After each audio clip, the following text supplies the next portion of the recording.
Olá, começa agora mais um programa Escola de Profetas, dando continuidade ao livro dos Atos dos Apóstolos. E você pode mandar a sua opinião, fazer a sua pergunta, a sua participação, ela é muito importante. Mande para o nosso site redegospel.tv.br. Mais uma vez, juntos aqui, Bispo Rueda. Olá, Bispo G, boa tarde a todos, ou bom dia, né? O horário que você estiver assistindo esse programa, Deus abençoe ricamente a tua vida, que você possa ficar conosco durante todo esse programa, que eu tenho certeza será muito edificante. Bom, nós estamos falando então sobre os Atos dos Apóstolos, sobre as viagens de Paulo, e o tema de hoje, o primeiro concílio de Jerusalém. Bispo, o que é concílio? O concílio é uma reunião de líderes para definições, no contexto, inclusive, religioso. Então, nós vamos falar hoje sobre esse concílio, né? Uma reunião, uma necessidade que houve e os apóstolos se reuniram para tomar uma posição. E, graças a Deus, uma posição muito importante e que fez com que a igreja não se desmantelasse. Mas vamos ver aí o mapa. Você pode ver aí no mapa, nós estávamos falando da primeira viagem. Então, a conclusão da viagem chega ali em Antioquia e depois rumo a Jerusalém. Então, fechando a primeira viagem, eles vão até Jerusalém por causa de uma situação terrível que estava acontecendo. Vamos ver Atos 15, versículo 4, que diz assim: Tendo eles chegado a Jerusalém, foram bem recebidos pela igreja, pelos apóstolos e pelos presbíteros, e relataram tudo que Deus fizera com eles. Então se reuniram os apóstolos e os presbíteros para examinar a questão. Bispo, bom, primeira pergunta, eu vou fazer a pergunta. Vamos lá. Por que os apóstolos se reuniram com os presbíteros e não com os pastores, como a gente hoje vive? Está acostumado, né? Quem dirigia o dia a dia da igreja, quem estava à frente dos trabalhos, eram os presbíteros. Eles que tinham o tato do dia a dia do povo. E até essa figura pastoral ainda não estava difundida, não era usada. Existiam os apóstolos, né, que eram os que nesse instante andaram com Cristo, e mais alguns que estavam sendo levantados, como Paulo, Barnabé e assim vai. E também existiam as pessoas que eram capacitadas para dirigir os trabalhos locais, que eram os presbíteros e os diáconos. E assim começou a estrutura da igreja. Então, por que eles se reuniram com os presbíteros? Porque é eles que poderiam relatar o que estava acontecendo. Eles tinham o dia a dia da igreja. Eles eram os dirigentes da igreja local à época. E os apóstolos precisavam tomar pé. É óbvio do que estava acontecendo, porque o trabalho deles qual que era? Missionário, né? Viajando, indo para outras cidades, vilas. Lembrando que nós estamos falando de uma época que fazer deslocamentos era desgastante, oneroso, tomava tempo. Você vai daqui numa cidade, imagine ir para Jerusalém, Galiléia, nós estamos falando de 200 quilômetros, né? 200 quilômetros a pé, irmão, né? No máximo sobre um lombo de um animal. Então são dias de viagem, não é assim como hoje, né? Eu não moro em São Paulo, eu moro em Santo André. Preciso ir até a cidade, meia hora, estou lá, 40 minutos, estou lá. Né? De moto, então, né, Bispo G? A gente se vira, chega em qualquer lugar rapidinho. Mas não era assim que a obra era feita. Então, por que reunir-se com os presbíteros? Porque eles eram os dirigentes da igreja. Né? Então, e é bom até nós lembrarmos que a igreja, a primeira viagem que Paulo faz, ele faz todo o percurso e volta elegendo os presbíteros. Então a igreja era um embrião, a igreja ainda, e os presbíteros, né, porque é depois de Paulo que vai começar a vir os bispos. Então o próprio Paulo vai pôr, né, a palavra bispo, episcopos, que já é alguém que vai tomar conta não só de uma igreja local, mas alguém que vai pastorear pastores. Né? Responder por uma região, né? Esse contexto quem vai trazer é Paulo. Vejam que isso é uma realidade, porque às vezes a gente atribui também o presbítero como só um posicionamento na hierarquia. Não, era mais do que isso, era um líder. Sim. Então, Pedro, né, primeira carta de Pedro, capítulo 5, versículo 1, diz assim: Rogo, pois, aos presbíteros que há entre vós, eu presbítero como eles, e testemunha dos sofrimentos de Cristo, e ainda coparticipante da glória que há de ser revelada. Então nós vemos essa carta do apóstolo Pedro, obviamente ditada por alguém, e toda a característica dessa carta, fazendo uma avaliação da semântica e de tudo, é João Marcos está escrevendo. Mas mostra aqui um lado muito interessante. Eu, presbítero, como ele. Mas, bispo, ele não era um apóstolo, mas ali ele era quem? Ele era o líder da igreja. Daquela igreja ali, né? Naquele Como nós, momento. né? Então, eu sou bispo, mas eu deixei de ser pastor. Eu, na verdade, acumulei essa função, né?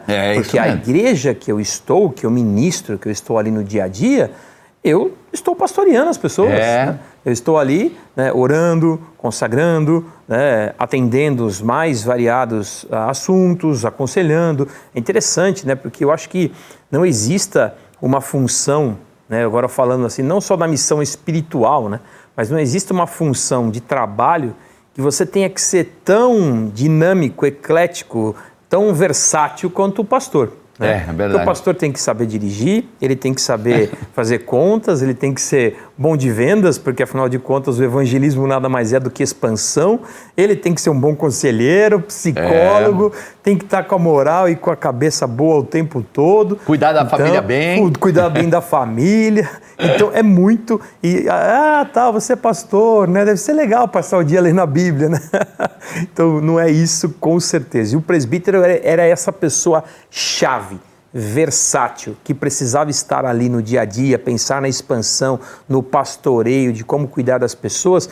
E o bispo G falou aqui, né? A função de um líder era e é, né? Porque o presbítero que faz bem o seu ministério nos dias de hoje, ele lidera, ele está à frente, ele tem autonomia, ele sabe tomar decisões, ele arrebanha as pessoas. Então esse é o papel dele, lógico, cuidando e contando, melhor dizendo, com o apoio de uma liderança local, um pastor. Eu comecei a dirigir igreja, eu era presbítero mesmo, eu não era pastor. Né? A primeira igreja que a Bispa Patti e eu assumimos, eu era presbítero e ela diaconisa. Né?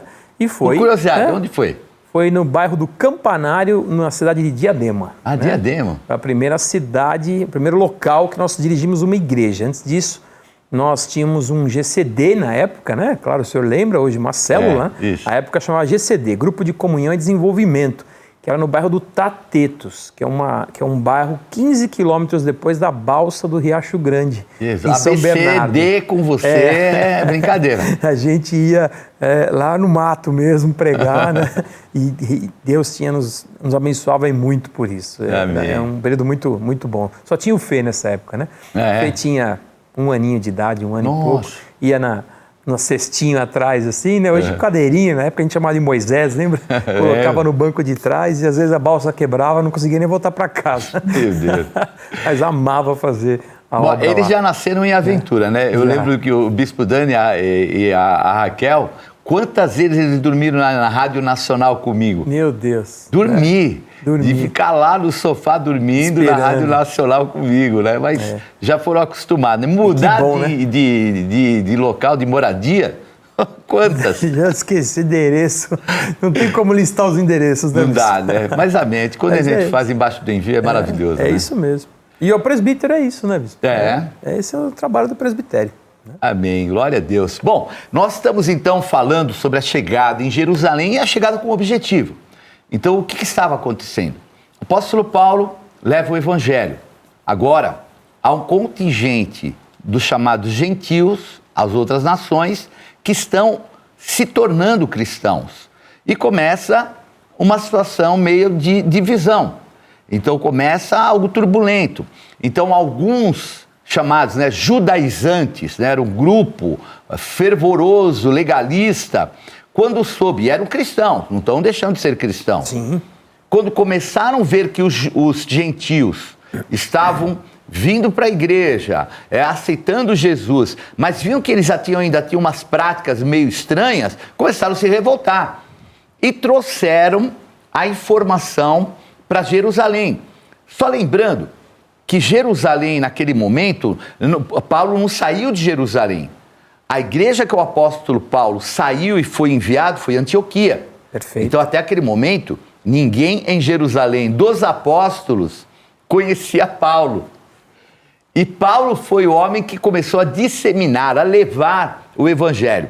Então agora há uma situação meio contenciosa que precisa ser resolvida. É sobre ela que nós vamos falar. Atos 15, 7 diz assim: havendo grande debate, Pedro tomou a palavra e lhes disse: irmãos, vós sabeis que desde há muito Deus me escolheu dentre vós para que por meu intermédio ouvissem os gentios a palavra do evangelho e crescem. Ora, Deus que conhece os corações, lhes deu testemunho, concedendo o Espírito Santo a eles, como também a nós nos concedera. Agora, pois, porque tentais a Deus, pondo sobre a serviço dos discípulos um jugo que nem nossos pais puderam suportar, nem nós? E aí, o que você acha disso? Será que estão tentando a Deus com esse jugo pesado? O que está acontecendo, bispo? Eu falo assim porque ele fala a respeito de ele ter sido escolhido para levar para os gentios. Mas quem está trazendo o assunto é Paulo, né? Sim. Explica essa situação que eu não consigo entender muito bem, bispo. O que havia era uma tentativa, vamos dizer assim, e provavelmente estava em execução, em exercício, de trazer costumes judaicos que eram da lei para dentro da nova comunidade cristã, visto que o propósito do evangelho era libertar a pessoa por completo, né? Jesus mesmo disse que não veio para revogar, veio para cumprir, né? E aí existe uma mistura cultural de usos e costumes com aquilo que era espiritual. Então Paulo, que já tinha essa mente aberta, e olha que ele era judeu de judeus, né? Como ele próprio ali denomina, uma pessoa que foi educada e foi totalmente treinada, não só para seguir, praticar a lei, mas para fiscalizar, né, a devida execução dela. Fariseu dos fariseus. Fariseu dos fariseus. Então era uma pessoa que conhecia ao pé da letra o que precisava ser feito. E ele então começa essa polêmica, veja, essa questão, se eu fui liberto, né, se eu não preciso mais, por quê? Porque eu tenho que conviver, ou por que nós estamos impondo a igreja? Se a igreja estava em Jerusalém, sua grande maioria, neles eram o quê? Até naquele instante, judeus. Então, alguns talvez estavam agregando a igreja, que não fossem judeus. Mas a grande maioria era judeu. E quando chegava alguém não judeu, a pessoa ou o grupo talvez pensasse, tem que fazer com que ele entre nas nossas regras, ele tenha nossas características. E Paulo levanta essa bandeira de defender essa situação. Essa mistura cultural com uso e costume, com uma nova vertente, uma nova visão, ela é complexa e leva tempo para ser maturada. Eu estive no Haiti uma vez ministrando e fui a uma igreja, fui fazer uma reunião com alguns pastores. E os pastores me contaram, à época, era ainda muito assim, o trabalho missionário ali era muito difícil, e o Haiti é a capital do voodoo, né? E os pastores me contaram, falaram, é muito difícil para a gente tem hoje pessoas que se convertem e eles trazem animais para sacrificar no culto. Meu Deus. Porque eles acreditam que estão agradando a Deus. Então a pessoa entra com um porco, uma galinha no culto e mata o animal no meio do culto. E o que você vai falar para essa pessoa? Porque ela está fazendo aquilo de forma inocente. Ela acredita que ela está agradando a Deus. Até tirar isso da cabeça dela é um trabalho monstruoso. Então, óbvio, a Bíblia nos ensina assim, quem convence o homem do juízo, do pecado, da justiça, quem é? O Espírito Santo. Paulo já havia sido convencido pelo Espírito Santo e ele se viu nesse papel de levar esse conhecimento e esse convencimento que era real dele agora para as demais pessoas. E aí Pedro, que à época era o líder, né, toma a rédea da coisa e fala, peraí, vamos ponderar isso aqui, quem é que está certo, né? Quem é que está errado, o que a gente vai fazer? E ali começa então a grande discussão que vai entrar no concílio, né, bispo?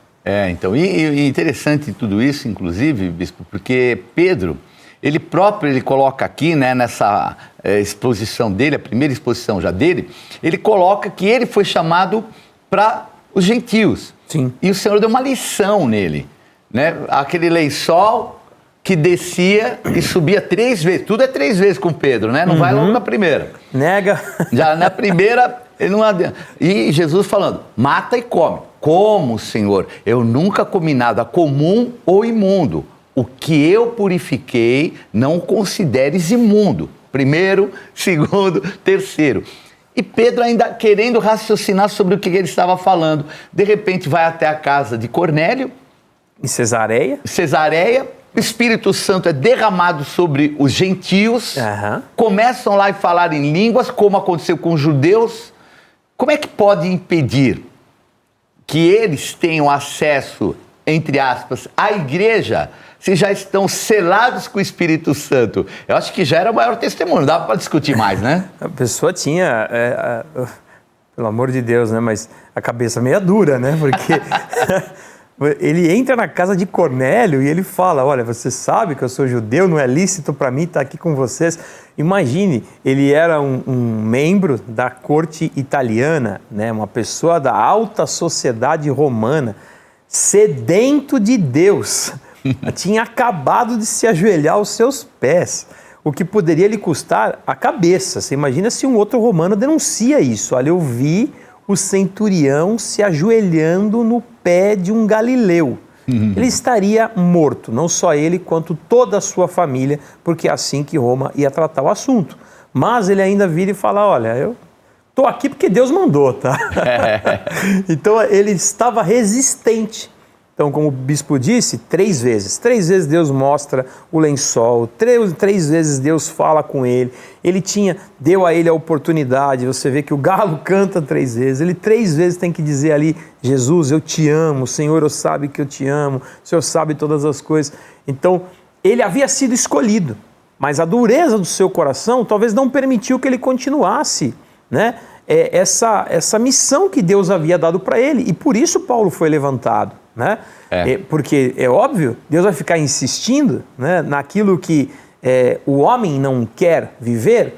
Jesus fala, eis que estou à porta e bato. Se você entrar, abrir, eu vou entrar e você irá. Vinde a mim, vós que estáis cansados e oprimidos. Então não é uma questão de impor.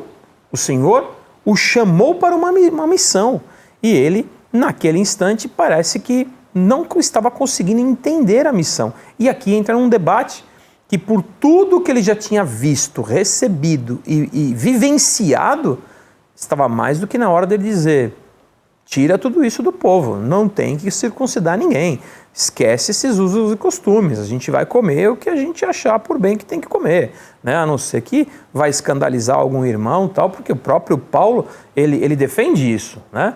Paulo defende ferrenhamente que as pessoas, para não escandalizar os demais, deveriam adotar algumas coisas em determinados ambientes, até para proteger da perseguição, que é um exemplo disso. Timóteo, seu filho na fé, que era filho de um grego com uma judia, ele próprio circuncidou. Se é assim, por que ele o fez, né? Mas ele sabia as marcas que Timóteo carregava. Ele sabia o quanto aquela sociedade preconceituosa julgaria ele se ele não fosse circuncidado. Então não foi por convicções espirituais e para incluí-lo na sociedade cristã. Foi para protegê-lo da perseguição e das malignidades que existiam à época e fazer dele uma pessoa proeminente, uma pessoa brilhante, que depois foi um presbítero, dirigiu a igreja e conseguiu quebrar essas maldições. Então, não quero mais me alongar aqui, mas é isso. Esse é o princípio básico. Eles tirarem os usos e costumes do meio do corpo de Cristo. Amém. E assim, interessante é que você falou de Pedro, né?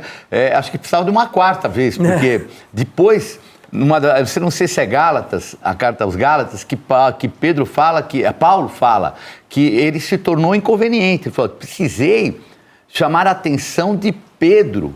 Eu resisti face a face porque se tornara inconveniente. Porque antes de chegarem as pessoas de Jerusalém, né, que eram os chamados judaizantes, ele comia com os gentios. Quando chegaram os judeus de lá, ele já não comia mais junto. Quer dizer, estava achando que gentil era imundo e demonstrando. E Paulo foi, imagina, chegar na frente de Pedrão, Pedro, você está inconveniente. Então mostra como a religiosidade é complicada, né? É muito complicada e faz com que a pessoa de fato mude, né, a sua posição e os seus ânimos, né? Porque como é que podia fazer algo quando não havia judeus presentes e depois mostrar outra face quando havia judeus? Apesar de ele ser um homem de Deus, comprovadamente cheio do Espírito Santo, Jesus ter escolhido ele para continuar a obra, isso não significa que ele não tinha problemas ou defeitos, ou como qualquer um de nós, né? Que carecemos da misericórdia de Deus, que é a causa de nós não sermos consumidos. Pedro tinha seus problemas, e aqui está muito claro isso, que se dependesse dele, o evangelho em meio aos gentios não ia crescer, a não ser que esses estivessem abertos, né, a aderir a algumas práticas que não seriam comuns a quem não é judeu, né? Então, Paulo o repreende, o provoca ainda, porque a palavra coloca que ele chama ele de Cefas, né? Ainda o provoca, né? E se põe ali contra mesmo, até o ponto que ele fala, então tá bom, então vocês fiquem aí com os judeus que eu vou para os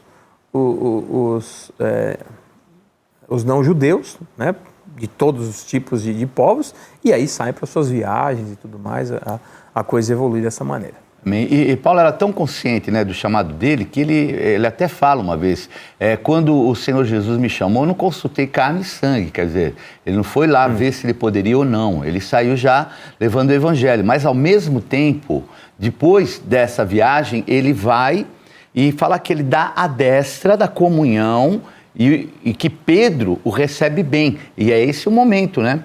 O momento em que ele é bem recebido, quer dizer, no final, ele precisava dessa cobertura de Jerusalém. E, inclusive, né, até para não criar uma situação, como Paulo era prudente, né? Ele faz voto, ele faz uma atitude até religiosa que não tinha mais a ver com um cristão, mas com o objetivo de levar, né, a demonstração de que ele não era um cara que estava fora da vontade de Deus, porque o evangelho começou a crescer muito entre os gentios, né? Começou a proliferar de um jeito assim, e obviamente causou ciúmes. Até o próprio Senhor Deus fala que ele iria levantar um povo e criaram ciúmes para o povo de Israel, né? Por causa que eles não estavam manifestando aquilo que era correto, né? E se envolveram nessa. Os ciúmes estavam presentes nos sacerdotes judaicos desde o nascimento de Cristo. Né? É verdade. Porque, imagina, né? A sinagoga vazia, chega Jesus e lota.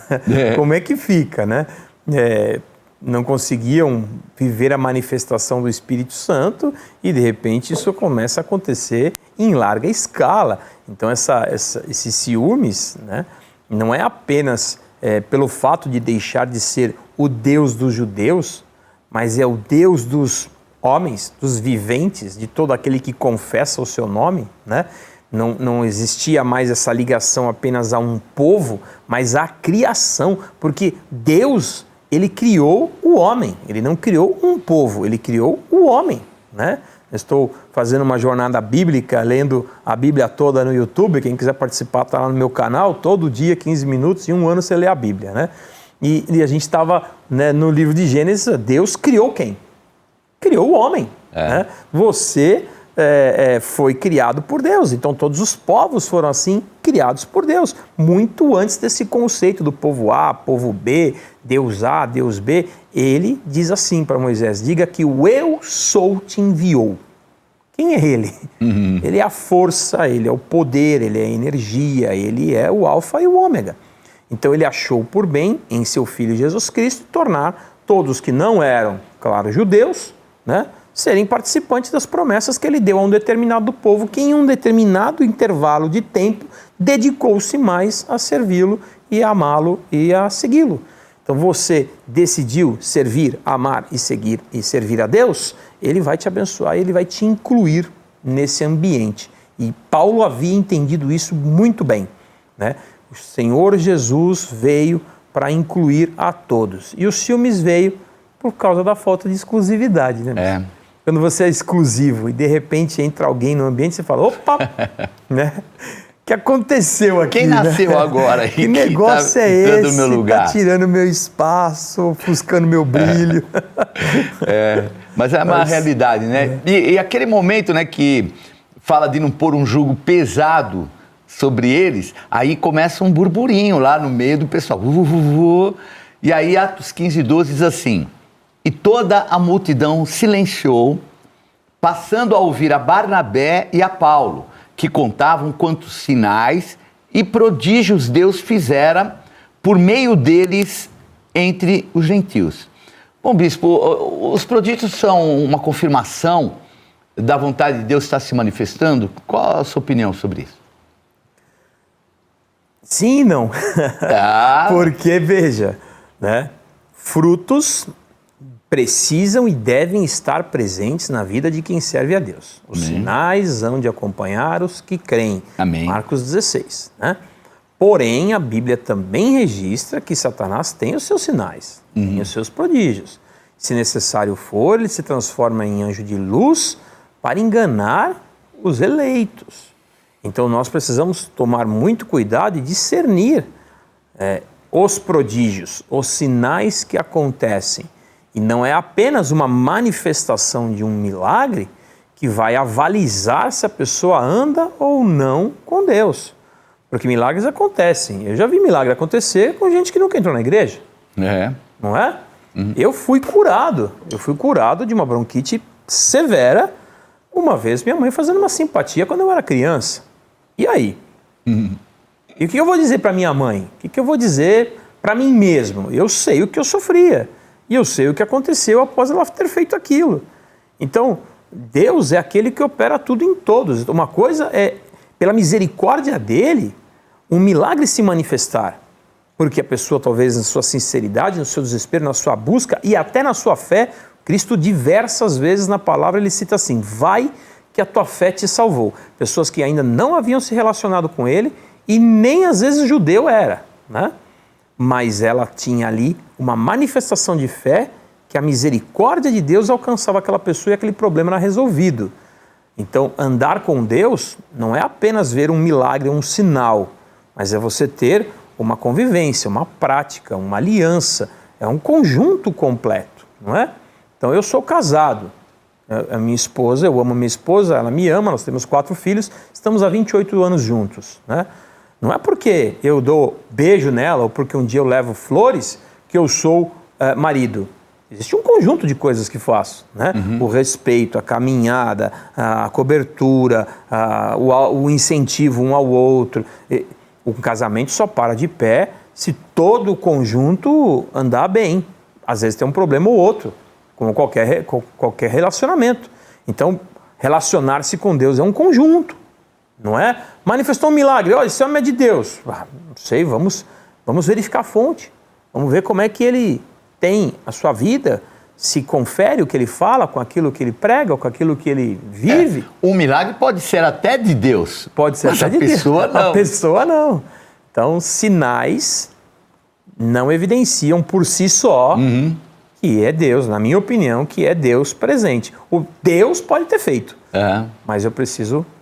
são credenciais, né? Credenciais, 2 Coríntios perfeito. 12 fala, são credenciais, mas existem outras credenciais, né? 2 Coríntios, no capítulo 12 diz assim: pois as credenciais do apostolado foram apresentadas no meio de vós com toda persistência, por sinais, prodígios e poderes miraculosos. Então essas credenciais, como foi já colocado, elas faziam parte, mas existem outras, né? Porque aqui, Mateus 7, versículo 22, diz assim, bispo, como você colocou: muitos naquele dia hão de dizer-me, Senhor, Senhor, porventura não temos nós profetizado em teu nome, e em teu nome não expelimos demônios, e em teu nome não fizemos muitos milagres? Então, lhes direi explicitamente, nunca vos conheci, apartai-vos de mim os que praticais a iniquidade. E aí, bispo, o milagre veio de Deus e Deus não os conhece? Como é que pode ser isso? Coitado daquele que pensa que detém o poder de Deus para si, né? Nós somos canais de bênção, nós somos portadores de boas novas, instrumentos na mão do Senhor, um condutor dessa força que provém dos céus. Então, a pessoa, ela pode até ser usada de determinada maneira, E Deus, de fato, no final, não a reconhecer. É isso mesmo. Porque é o que nós falamos aqui, é um conjunto de coisas. Eu estou aqui com você, ensinando para você palavra, Bíblia, prática cristã. Aí eu saio daqui, passo pela porta aqui do estúdio e tenho uma vida completamente desconectada com aquilo que eu estou ensinando.